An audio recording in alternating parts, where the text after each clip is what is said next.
Question number 2 अपना क्या है, इन द फिगर, इस फिगर में if A B parallel C D, यदि ए बी सी डी के पैरेलल है, समांतर है, और सी डी ई एफ के समांतर है, और y अनुपात z कितना है, 3:7 है।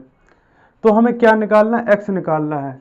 x का मान कितना होगा ये हमें निकालना है, ठीक है। इसमें देखो हमें क्या दिया है, y अनुपात 7 कितना है, y अनुपात z कितना दिया है, 3:7 दिया है ना, इसका और इसका अनुपात दिया है। तो जो ये एंगल है, ये वाला y एंगल, ये इसके बराबर होगा कि नहीं होगा, होगा ना, क्योंकि ये दोनों समांतर है।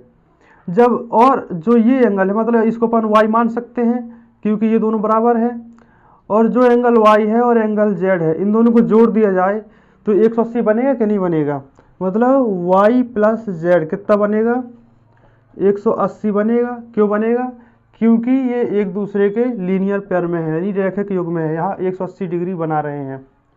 और हमें क्या दिया है, हमें किसका मान निकालना है, x का निकालना है। तो x का कहाँ से निकलेगा, जितना यहाँ का होगा z उतना ही यहाँ का होगा, इस साइड का अंदर का, और जितना ये होगा उतना ही x हो जाएगा। तो हम z निकाल लें तो अपना वही x है, ठीक है। तो z निकालेंगे, कैसे निकालेंगे, देखो हमें केवल z देखना, z की वैल्यू कितनी है, 7 है।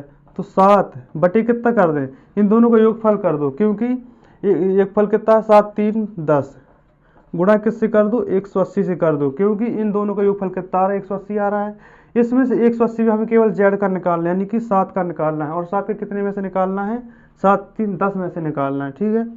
तो 0 से 0 काट सकते हैं। अब 7 का गुणा 18 से कर दो, कितना होता है, 6, 126 डिग्री, यानी कितना आ गया, 126 डिग्री। हमारा z जो है वो 126 डिग्री आ गया।